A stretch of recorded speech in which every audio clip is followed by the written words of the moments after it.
Hi everyone, I just thought I'd do a brief video today about propagating my favourite plants, and particularly flowering plants to have in the garden.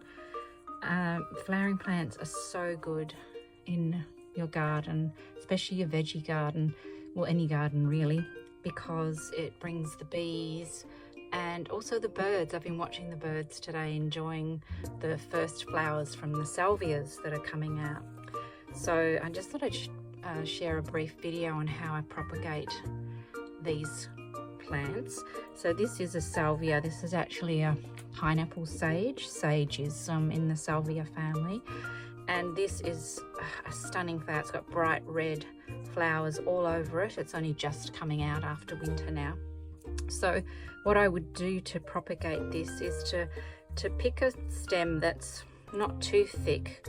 Sort of a little bit woody, but it's not too thick, not such a big stem. And then I would just take off the leaves down the bottom, and then what I do is just with my secateurs just take off a little bit of the hard outer stem there to reveal some of the green there, and that helps them to produce roots much easier, so it's not having to go through that hard outer layer. And so all you do then, so it would be have a nice fresh cut. I usually like to cut it on an angle, I don't know why. So then you would just pop it in some potting mix like that, firm it down and give it a water, and you'll get roots in there within a couple of weeks, and then you've got your own little plant that you can plant out. You don't even have to put it in a pot with most of mine. I haven't done that. What I've done is exactly that, and then I've gone around the garden where I want them with a screwdriver, something long, poke it in, make a nice hole, stick it in, firm it around and water it, and there you go. You've got a brand new plant, and they grow really quickly. I love salvias. They are such good value.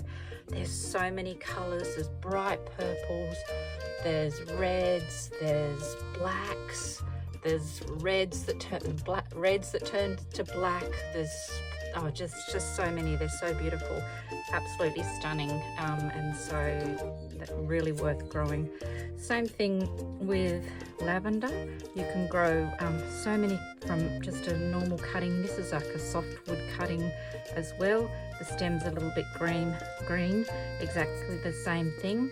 Pull it off here, and then take the outer layer off there, and you can have just like one big pot. And I'm just doing a video, Kevin. And then you can just in one big pot, which is what I've done here, just with some potting mix. So I've put half a dozen in there. Just stick them all in.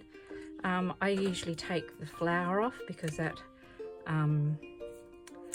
takes energy away from it when it's trying to keep the flower going. So you would just have little cuttings like that, stick them around in some potting mix, water it in, and these ones are good to go. They probably should have gone in the ground a little bit earlier. So they're starting to go a little bit yellow, but they've got all roots. So I've got half a dozen new lavender plants, and I just love lavender. It's so beautiful. Exactly the same with rosemary. Exactly the same thing, a nice soft wood cutting, pull off the outer leaves, use your nail or your secateurs to bruise that, pop it in some potting mix or straight into the ground, and they just go straight away. They're just amazing, so easy to propagate. So that is my tips for today. My garden is just full of flowering plants. If I've bought anything, I've only ever bought one, and then I propagate them, and then I've got them everywhere, stick them all in around the fences and anywhere I want, and the birds just love it. It's just full of birds, full of bees, and they'll love you for it, and they bring you so much joy. So I hope you enjoyed this. I've planted some marigolds. These are from seed, and also some violas, so I'm going to get them out into the garden soon. And it's a beautiful spring day.